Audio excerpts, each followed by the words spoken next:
ఏపీలో కురుస్తున్న భారీ వర్షాలకు 8 మంది మృతి చెందారు. జిల్లాల్లో కుండపోత వానలు పడుతున్నాయి. వాగులు వంకలు పొంగుతున్నాయి. పలు చోట్ల ప్రాణ నష్టం సంభవించింది. బాధిత కుటుంబాలకు 5 లక్షల చొప్పున పరిహారం అందించాలని సీఎం ఆదేశించారు. భారీ వర్షాలపై సీఎం చంద్రబాబు నిరంతరం సమీక్ష నిర్వహిస్తున్నారు. అన్ని కార్యక్రమాలు రద్దు చేసుకుని వర్షాల ప్రాంతాల్లో పరిస్థితులు, సహాయక చర్యలపై సమీక్షించారు. సీఎస్, డీజీపీ, మంత్రులు, కలెక్టర్లు, ఎస్పీలతో టెలికాన్ఫరెన్స్ నిర్వహించి సమాచారం తెలుసుకుంటున్నారు. సహాయక చర్యలకు జిల్లాలకు 3 కోట్ల చొప్పున తక్షణం విడుదల చేయాలని ఆదేశించారు. ఆదివారం కూడా వర్షాలుంటాయన్న సమాచారంతో ప్రతి ప్రభుత్వ విభాగం పూర్తి అప్రమత్తంగా ఉండాలని సీఎం ఆదేశించారు. శ్రీకాకుళం, విశాఖపట్నం మధ్య తుపాను తీరం దాటే అవకాశం ఉందని అధికారులు సీఎంకు వివరించారు. ఉత్తరాంధ్రలోని 3 జిల్లాల్లో తీరం వెంట ఉన్న గ్రామాల ప్రజల్ని అప్రమత్తం చేయాలని చంద్రబాబు ఆదేశించారు.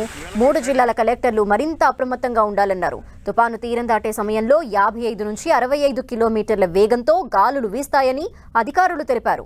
ఇప్పుడు తుపాను ఎంత వేగంతో ప్రయాణిస్తుంది, ఎటువైపు వెళ్తోంది అనే విషయాన్ని విశ్లేషించి అందుకు అనుగుణంగా అధికారులు ప్రణాళిక సిద్ధం చేసుకోవాలని ముఖ్యమంత్రి సూచించారు.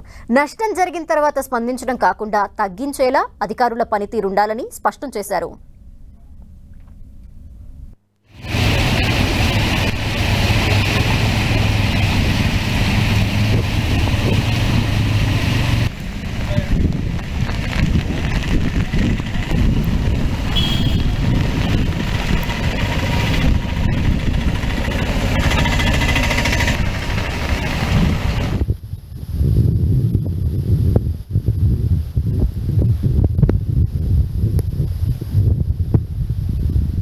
హుద్హుద్ తుఫాను సమయంలో అనుసరించిన బెస్ట్ ప్రాక్టీసెస్ ని పాటించాలని అధికారులకు సూచించారు సీఎం చంద్రబాబు.